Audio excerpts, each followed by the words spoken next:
Nobody walks into a marriage thinking, I'm going to slowly tear this person down. Nobody wakes up one morning and decides, today's the day I start using my words like a weapon. It doesn't happen all at once. That's the thing nobody tells you. It happens in the small stuff.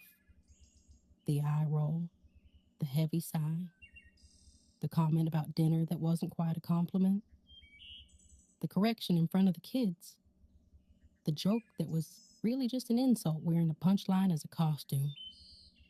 And somewhere along the way, you look at the person sitting across the breakfast table from you, and they're a little smaller than they used to be, a little quieter, a little more careful around you. And you think, when did that happen? Or maybe you're the one who got smaller. Maybe you're the one who stopped saying what you thought, stopped wearing what you liked, and stopped laughing as loud because somebody always had something to say about it. Either way, this one's for you. Pull up a chair. Coffee's hot. Let's talk about the tongue. I want to tell you about a woman I'm going to call Carol. Carol was funny, quick-witted, sharp as a tack, the kind of woman who could make a whole room laugh without even trying. When she was dating Dean, he used to brag about her to his friends. Said she was the funniest person he'd ever met. They got married young, had 2 kids fast. Life got busy in the way that life does. Diapers, bills, jobs that wore you out, a house that always needed something. And somewhere in the middle of all that, Dean developed a habit. It wasn't dramatic. He never yelled, never called her names. He was a good man by most measures.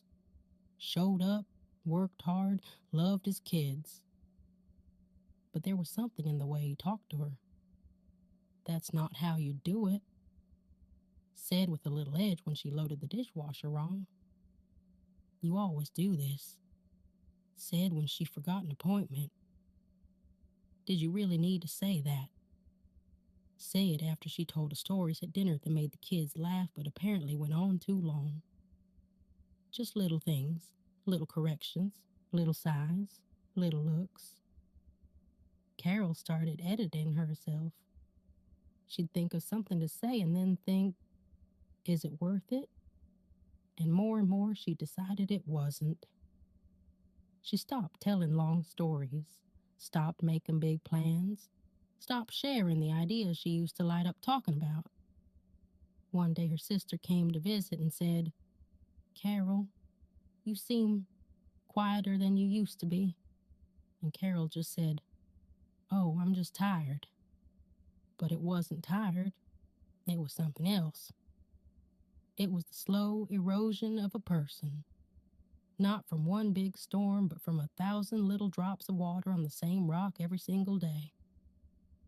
Dean loved Carol. I want to be clear about that. He didn't know what he was doing. He thought he was being helpful, practical, honest. He thought, I just tell it like it is was a compliment. But the tongue doesn't care about your intentions. And that is what James knew. James 3 verse 5. Here's what it says. Likewise, the tongue is a small part of the body, but it makes great boasts. Consider what a great forest is set on fire by a small spark. James was writing to early Christians who were dealing with a lot. Persecution, poverty, conflict inside their own communities. And right in the middle of all of it, he stops to talk about the tongue. Not armies, not persecution. The tongue. Why? Because James understood something about human nature that we still haven't fully learned. The most devastating damage in a person's life is rarely caused by their enemies. It's caused by the people closest to them, and it comes through words. He uses 2 images here. Let's sit with both of them. The tongue is small. We know this. But James says it makes great boasts, and not in a good way. The word in the original Greek carries the idea of arrogance, inflated self-importance. The tongue acts bigger than it is. It promises things it can't deliver. It claims things that aren't true. Sound familiar? When we use our words to cut someone down, there's often a kind of arrogance underneath it. An assumption that we know better. That our perspective is the correct one. That we have the right to correct, critique, dismiss. Dean wasn't trying to be arrogant, but his tongue was acting like it had authority over Carol's dishwasher loading technique, her stories, her timing, like his way was simply the right way and she needed to know it. The tongue boasts, even in the small moments. This is the one that should stop us cold. A spark is tiny, almost nothing. You can crush a spark with your thumb, but a forest fire? You cannot outrun a forest fire. You cannot talk it down or apologize your way out of it. Once it gets going, it takes out everything in its path. James is saying, this is what words do in a relationship. The spark seems small. One comment, one eye roll, one dismissive laugh. Tiny, forgettable, but it lands somewhere. It lands in the dry grass of someone who's already tired, already doubting themselves, already caring more than they've said out loud. And it smolders. It smolders for days, for years, until one day the whole forest is gone and everybody's standing there asking, what happened? We were fine. You were not fine. There was a spark, and then another, and another. Nobody counted them. Nobody thought they mattered.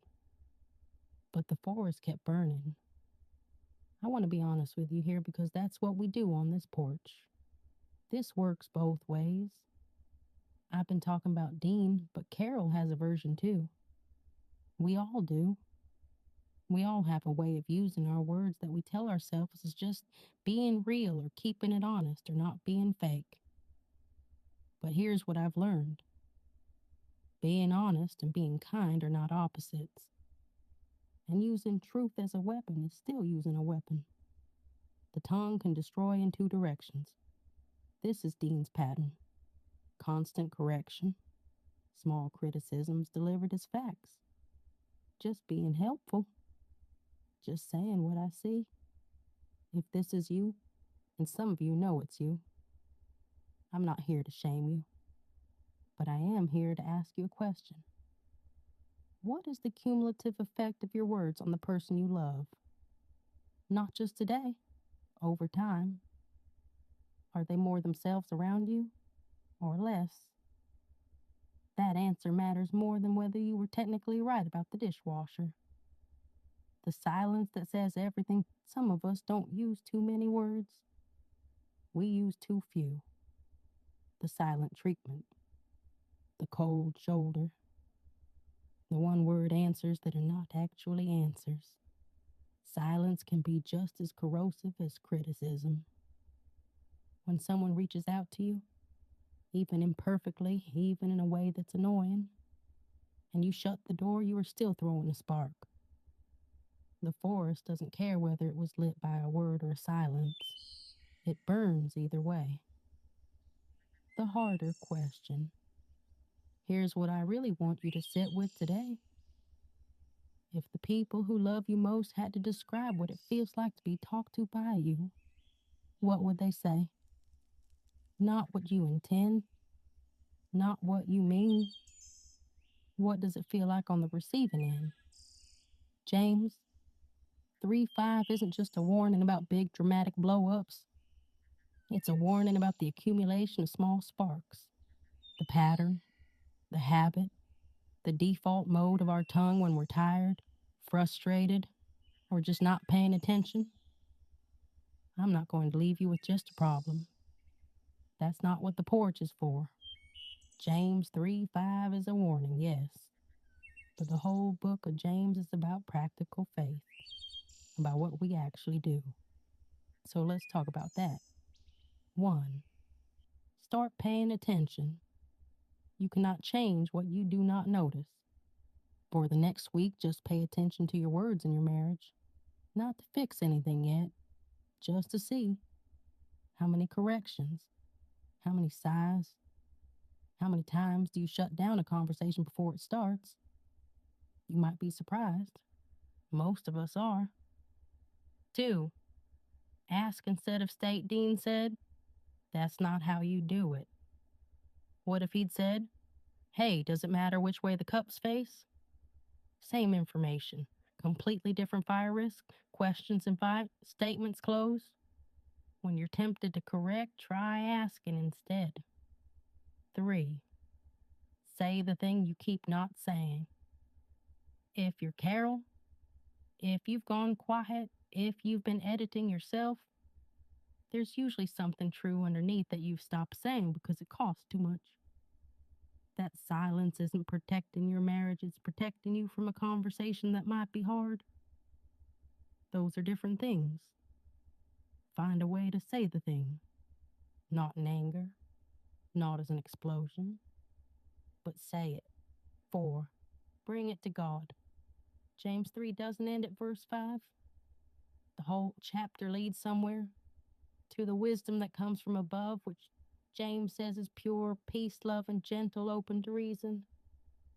If your tongue has gotten away from you in your marriage, you are not beyond help. But you probably can't fix it alone. Ask God for what James describes, a tongue that's been shaped by wisdom, not by habit. That's a prayer God answers. I should tell you how Carol and Dean's story ended. They went to counseling, not because things exploded, because Carol finally said quietly in the car after church one Sunday, I don't feel like myself around you anymore, and I miss who I used to be. Dean was quiet for a long time, and then he said, I didn't know. And the thing is, he really didn't. Not fully. He'd been lighting sparks for years without ever watching where they landed. They did the work. It was hard. It took longer than they wanted, but Carol got louder again. She started telling the long stories. She laughed big, and Dean started listening instead of editing. It didn't start with a dramatic moment. It started with one honest sentence in a car. The tongue that destroyed is the same tongue that can start the healing. That's the other thing James knew. James 3:5. A small thing, a great fire. Your marriage, or any relationship you love, is the forest. You are the one holding the match. The question isn't whether you'd ever intend to burn it down. Nobody intends that. The question is whether you're paying enough attention to notice the sparks before they become something you can't outrun. Today's honest question to take with you: is there someone in your life who has gone a little quieter around you? And do you know why? Sit with that, bring it to God, and maybe have the conversation.